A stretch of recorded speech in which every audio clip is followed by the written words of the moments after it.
and gentlemen, welcome back to Unarmored Talk podcast. I am your host, Mario P. Fields. It's good to see you guys. If you're watching on YouTube, it's been about 2 weeks. And if you're listening on the audio, again, hopefully you still enjoyed this deep voice with this little body. Today's guest, thank you so much for removing your armor. It's Claire M. Schwartz. She is a professional certified coach. She's an author and she has a BA in psychology. Claire, what's up? Good morning, good day. Hello, everybody. How are we doing today? I think everybody's doing good. And again, we could not have an episode without an amazing person willing to remove their armor. So Claire, thank you so much. And before we get to the main person today, thank you all, ladies and gentlemen, for listening. And if you're watching, thank you. I will thank you every 2 weeks. So if you get sick of it, just send me an email at host.unarmoredtalk.com or host@unarmoredtalk.com and say, Mario, stop thanking us. Until then, I will continue to thank you. And then too, Robert and Miriam Norris, if you guys have not checked out their website, check it out. Check it out. TakeChargeYourHealth.usana.com. I'm telling you guys, one, they're amazing people. Number two, they have lots of things to help you with pain and help you get healthier, you name it. They don't even care about the money. They just want to help you get better. Please check them out for me. I don't even care if you guys don't buy anything. Just please check them out. And that's our amazing sponsor. So we're done. We're done with all that admin. It's over. It's gone. Claire, what's going on? Tell the listeners and viewers a little bit about yourself, please. Hello again. I have been in practice as a healer and a coach for about 15 years. Wow. And folks often ask me why I have the focus that I do, because my focus is on grief and trauma healing. And a lot of folks go, that's hard. Yeah, it is. Yeah. And we all have hard things in our history and our wheelhouse. And the reason that I do it is folks say, do what you know. And this is what I come from. And so I have been blessed and lucky and determined enough to craft my way out of that and then to pull others up behind me, because it is a difficult road and something where so many people have so much in their way. And most of that starts with the things that we are told, starts with the things that we believe about ourselves, the things we tell ourselves in our own heads. And it's all untrue. And it is going to keep us small and keep us broken until we find our way out of it. So it's become a huge part of my practice to demystify and destigmatize grief and trauma healing in particular, because it is some of the hardest stuff there is. Some of it is ugly. Yeah. Some of it is extraordinarily painful. I hear the hardest stuff from my clients. Right. And folks need a place to be heard and where they don't have to worry about whether they're going to be judged, because most likely they've already been judged enough by themselves first, and then by folks around them, from their families, from their friends, from the system, etc. So the first step before anybody asks for help is to get them to that point, right? So that's a huge part of my ethos right now, is to let's talk about the hard stuff. We have to, because if we don't, it gets in the way and it can stop you in your tracks and in your life, as you well know, Mario. But it's not the end of your story. And that's amazing. I mean, 15 years, really, really choosing an industry pathway where it's much needed. I mean, and like you said, just dedicating, the majority of your life to helping people face those things that a lot of us, my belief, we just go, let me forget about that. Let me tuck that away. Yeah. And then, of course, it comes back in a different form. So thank you, so much. And so let's talk about that. I mean, here you are, right? You help people navigate trauma and grief and things that have a lot of emotions tied to it. You've done a great job from my understanding. But let's go back to your childhood, Claire. From my basic understanding, you had an amazing upbringing. Yeah, no. Mario, let's talk Mm-mm. about your journey. Yeah. And this is one of those huge myths that folks plug into, Mm, is that if it looks great on the surface, right. that is the full truth. And so this is something that I hear from folks all the time, is other people's lives are great. They have no problems. Their families are great. They're getting along fine. And I go, Mm, I'll bet you that's not the case. And yeah. it certainly was not the case for me. Mm, My surface story was, I grew up I was an only child. I grew up in a family that was middle class, educated. I went to a private school. I lived in a beautiful neighborhood. Um, and I was odd because nobody knew what was going on behind closed doors. right. And so there was this, oh, but you had this and this looks great, but that's not what was going on in my home, and that's not what was going on with me. I was raised in a family that didn't really know much about raising. And you can't teach what you don't know. So my family was educated in the academic sense, but not in the people sense, and that's a big difference, right? So my father was not born here, and he didn't come here until his mid 30s, so Mm, he didn't have an understanding of how to raise an American child, much less a girl. Didn't have that. It was just him and his brothers, so there were all sorts of factors in the way there. Didn't know about American, didn't know about child raising, didn't know about how to raise a girl. and So that's and there that's was. and that's interesting Mm. how you brought up how you guys live in a decent neighborhood. Money was not the issue, but Oh, how money was the issue. so money Yeah, was the issue. money was a issue, an issue. Mm, Money was one of the many issues. got it. So money was an issue on the inside, right? and Okay, yeah. and also my mother was disabled, Mm, and so she couldn't work. And in the 70s, people didn't really think about going on disability or getting social security or any of that, so she just was there suffering, and she had a difficult path as well. And then there was the fact that my parents didn't really belong together, so there was a lot of tension. There mm. was a lot of um, to be frank, there was a lot of violence in my house and the fear of violence.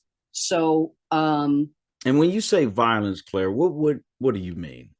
that would mean temper. My father's temper was like that. There's a difference between being a leader and being a king. And so he kind of didn't understand the difference. So, yeah, it was very much that expectation of what he said went, and he did not understand Right. folks who questioned that. And he didn't understand the pint size little girl who was smarter than he was when she was about 6. So I was asking questions he couldn't answer, and he didn't have an answer. And so there was no teaching about life, no teaching about um, how to be a friend, how to have a friend, how to manage the things in life. It was all how to walk his terribly narrow expectation of who a child should be. And that put him up here and me down here. Right. And so when you didn't meet that, there were consequences, and there were explosions, and there were let's just call them errors, errors in the playbook.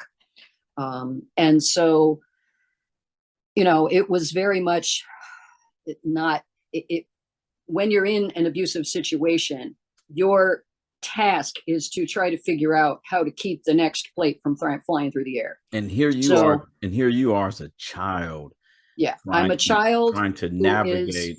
yeah, and I was small, I was scrawny, and so I'm scrawny, soaking wet, but with 160 IQ. So I had things in my head, but I didn't know what to do with any of them. Which was relevant when he couldn't answer your questions. Yeah, kind of. But so Yeah. all of this stacked up to when I got into school, I didn't know how to behave.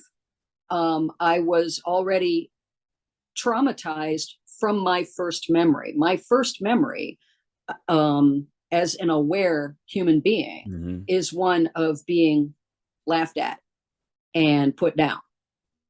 And so I was, I was a really smart child who was told that I was stupid. So that messes with you. And I couldn't, who was I going to ask? And I'll put the Wayback Machine on. So we're talking about the 70s. This is not, there's no discussion about any of this stuff, about anything having to do with Right. mental health. So it was all very much in the shadows. Yeah. And Claire, So and yeah. at any time during, as you're growing up in this very, very, I would say, turbulent environment. I'll use the word turbulent.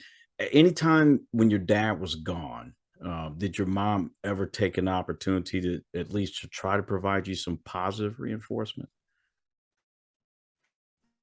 Um, it was tough because she was kind of broken too. Yeah. And as I got into my later teen years, we did connect on trying to avoid his temper.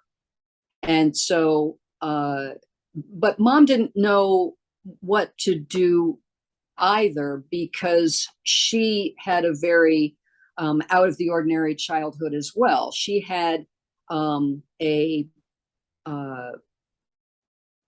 a career in music where she went to high school when she was 16. She went to a prestigious institute when she was 20. She was getting her master's degree in Europe. She was a Fulbright scholar.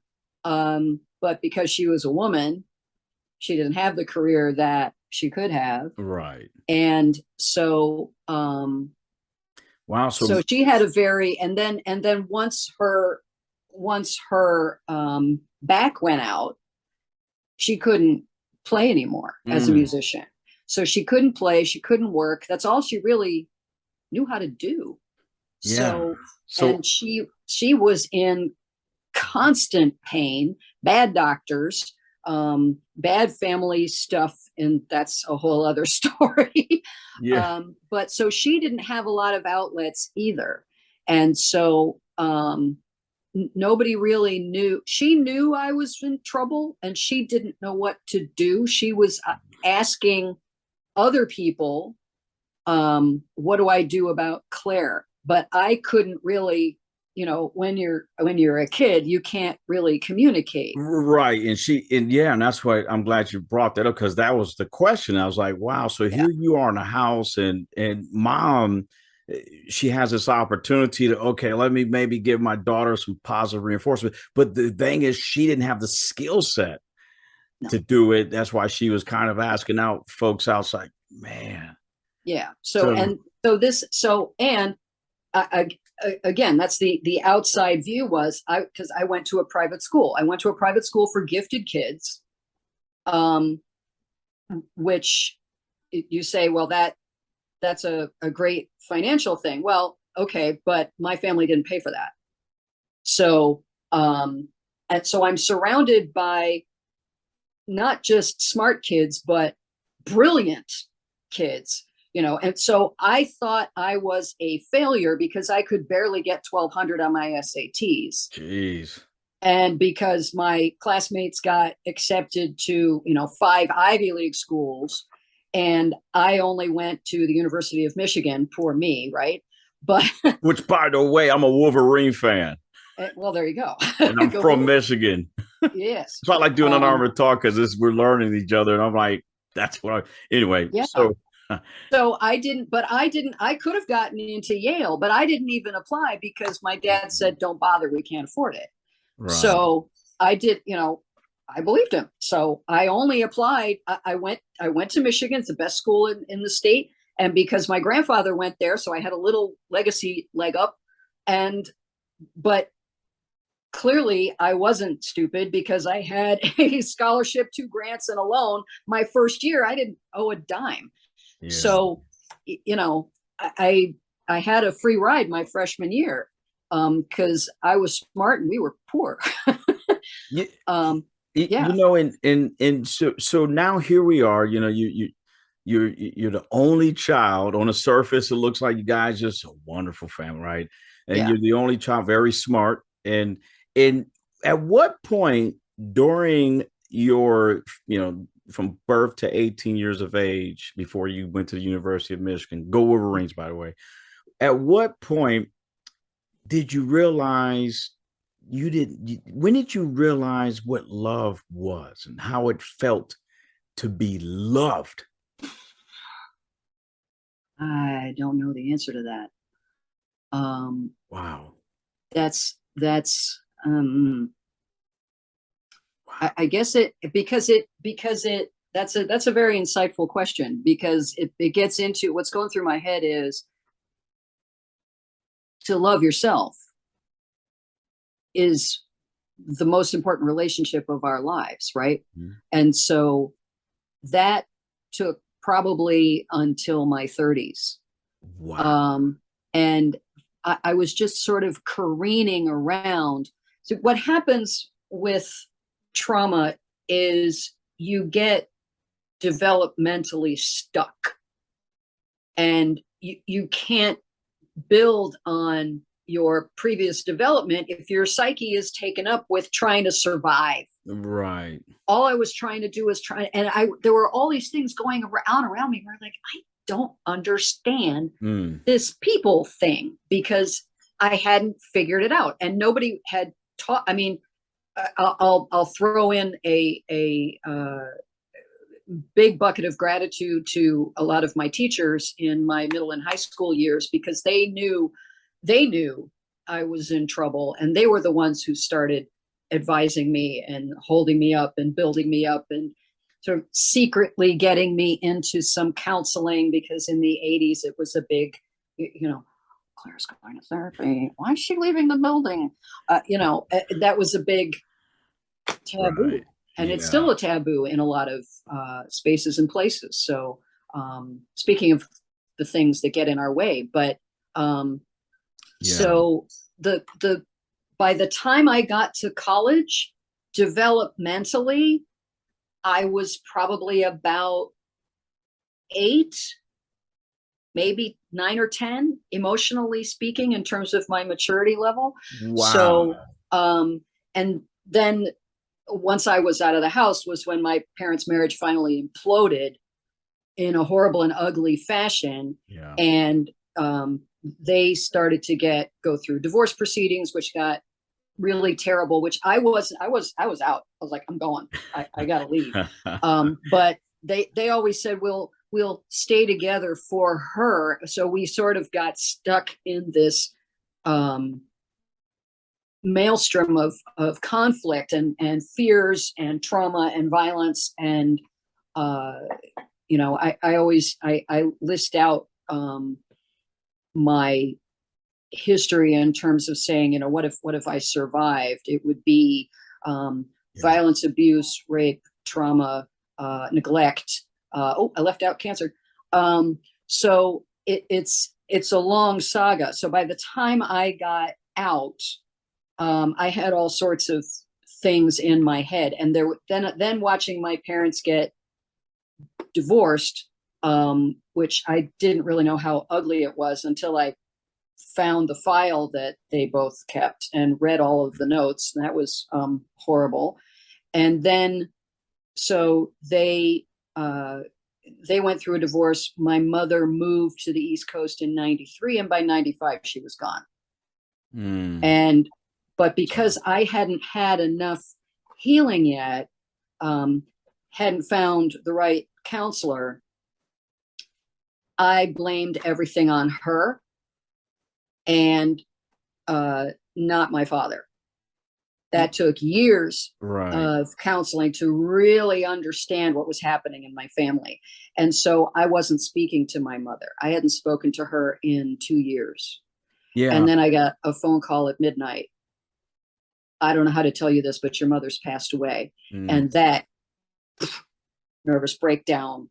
Right. You know, but that was the breaking point. That's what I talk about in my book, is how that really cracked me open. Yeah. And you mentioned the one thing you mentioned, and sorry again for the passing No. of a mother. Any loss of a parent is I believe is brutal sometimes. But you mentioned also that essentially they said, hey, we're going to stay together for Claire. And I've heard a lot of people in very toxic relationships, that would be the word, they say, yeah, we are not in love with each other, right? But we're going to stay together for the child or children. Do you believe that was in your best interest, or well, for you? The part of the problem was my mother couldn't work. So but when the dissolution finally happened, that's why there was so much financial wrangling going back and forth. So there needed to be some financial arrangement, because after I left, I had been some tiny piece of cushion.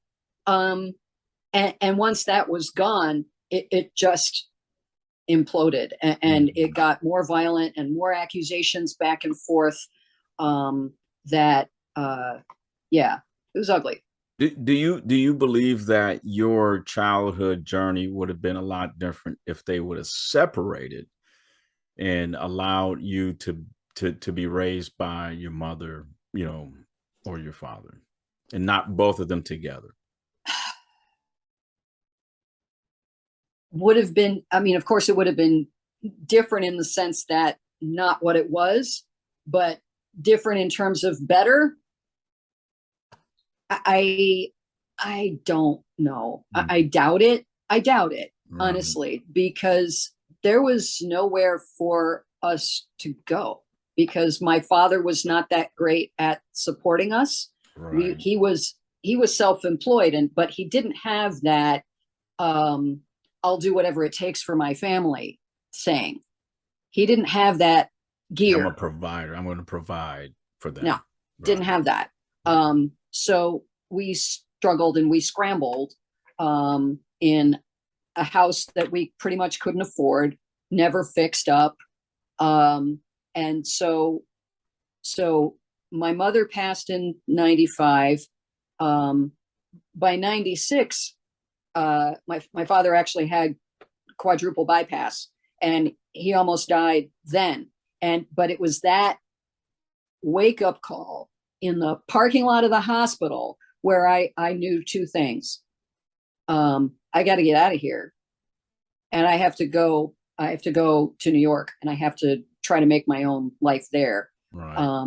And it was like a split second. I just knew that. And so that was in spring of 96. And by August, I was in New York. And so I came to New York to grow myself up, and which is a rough place to do that. And it kicked me around for a while until I landed on my feet. But it took several years before I found the right therapist, who was actually a trauma therapist, and who pretty much saved me. Wow. And who framed things in a way that I could really understand. When he said to me, he said, Claire, I don't think you understand that people who come from all of the things that you come from don't get better. I don't think most of us don't. And he said, so you don't understand how lucky you are and how Right. what an amazing thing it is that you're actually better, because folks end up, you know, incarcerated, in Right. hospitals, in the grave.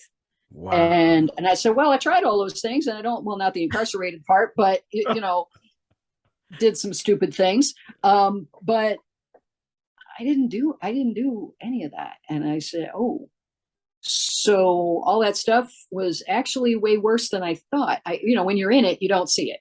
Right. It's just your normal. Yeah. It's only, and that's why I say leaving and going 500 miles from where I came from is one of the Right. smartest things I ever did, because you have to be able to have some distance from it and look at it and go, huh, wow.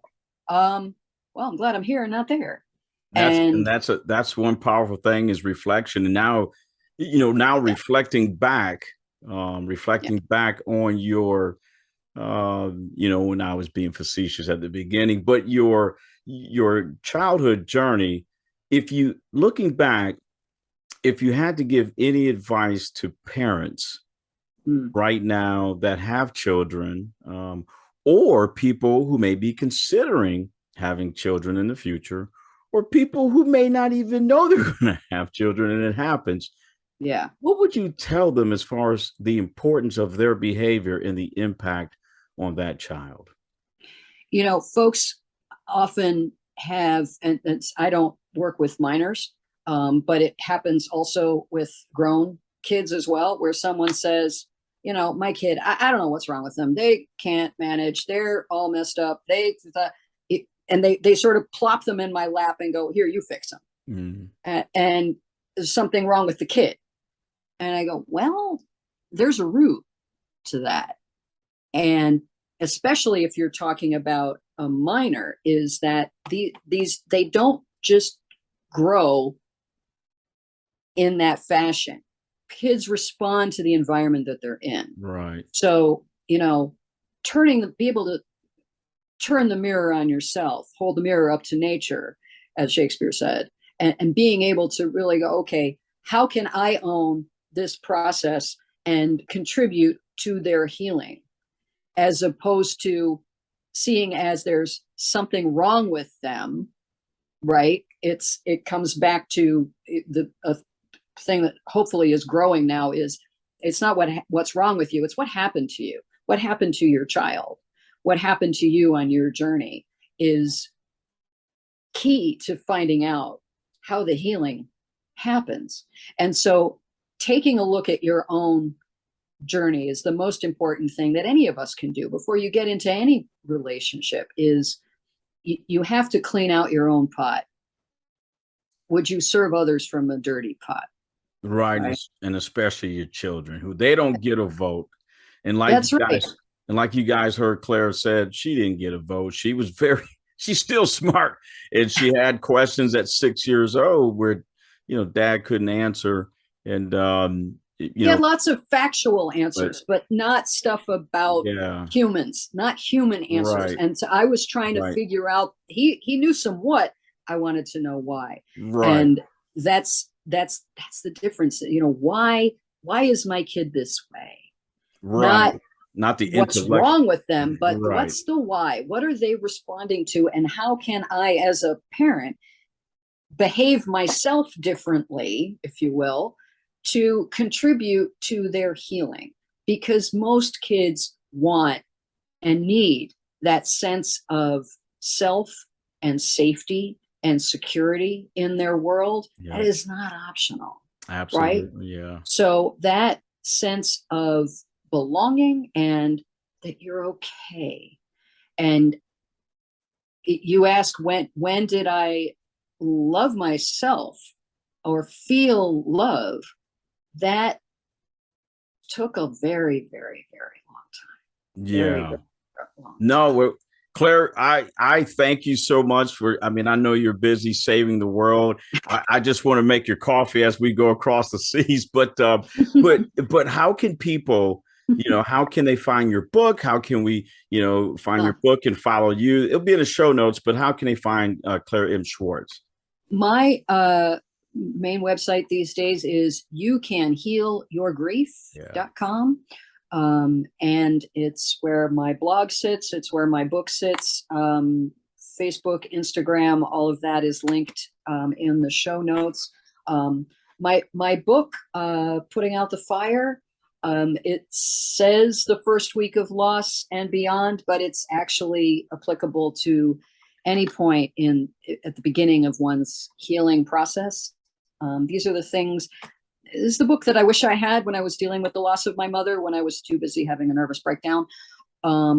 And how to navigate your self-care, family issues, funeral arrangements, the financial stuff. How do you navigate that when you are feeling every emotion in the world and yet you're completely numb at the same time, and you have to make 17 really important decisions in the next 5 minutes? Right. So how do you navigate all of that? These are the things that I learned about this process. I've made it thin and easily accessible, and it feels kind of like this conversation. It's like you're talking to me. So I've made it Yeah. very conversational, and hopefully answer some of those questions about how to navigate.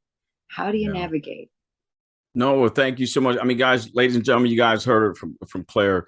As a child, you don't get a vote, but when you become an adult, and you get a vote, and you saw it took some time, it took some choices and some self reflecting, if you will. But now here we have Claire M. Schwartz, who's doing amazing things and helping people heal and thrive with real life turbulence. Claire, thank you so much. I truly appreciate you. And ladies and gentlemen, God bless you all. See you guys in a couple of weeks.